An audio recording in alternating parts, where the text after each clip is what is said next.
ចាសសូមជម្រាបសួរម៉ាក់ៗនិងបងៗទាំងអស់គ្នាថ្ងៃនេះយើងមកមើលការគូររូបរបស់កូនស្រីនាងខ្ញុំដែលគាត់ប្រើកាវហើយនិងអំបិល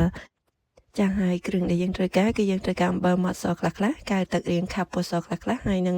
ជក់ហើយនិងទឹកពណ៌ខ្លះៗដោយដែលនាងខ្ញុំបានភ្ជាប់ជាមួយនឹងវីដេអូនេះផងដែរចាស់ហើយជាដំបូងគឺយើងគូរគ្រោងរូបដែលយើងចង់គូរនៅក្នុងវីដេអូនេះផងដែរគឺកូនស្រីនាងខ្ញុំក៏ចង់គូររូបផ្កាហើយនិងគូររូបស៊ុតមាន់ចាបន្ទាប់ពីចេញគ្រោងរូបដែលយើងចង់គូរហើយគឺយើងយកកាវខាប់ទឹកពណ៌ស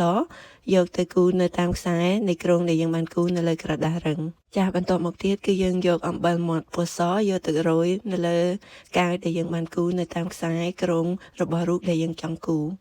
ចាយើងត្រូវលាយទឹកពណ៌ឲ្យរាងរាវបន្តិចដើម្បីងាយស្រួលបន្តទៅលើអំបិលនិងកាវដែលយើងបានគូរជារូបផ្កានៅលើក្រដាសហើយចាយើងអាចចាប់ផ្ដើមបន្តទឹកពណ៌រាវៗនៅលើអំបិលនិងកាវដែលយើងគូរគ្រោងចេញជារូបដែលយើងចង់គូរដូចជារូបស៊ុតមាន់និងរូបផ្កាដែលកូនស្រីនឹងខ្ញុំក៏ចង់គូរយ៉ាងដូចនេះដែរចាគំនូរបែបនេះគួរឲ្យចង់លេងមួយយ៉ាងដែរដោយសារយើងដាក់ពណ៌ច្រើនចូលគ្នាមែនប៉ុន្តែការភ្ជាប់ពណ៌ចូលគ្នាគឺរលូនហើយពណ៌មានលក្ខណៈស្រទន់ហើយរូបគំនូរដែលចេញមកគឺផុសឡើងលើបានស្អាតចាបើបងចាប់អារម្មណ៍កុំភ្លេចនាំកូនៗលេងកម្សាន្តណាជួបគ្នានៅវីដេអូក្រោយសូមអរគុណសូមជម្រាបលា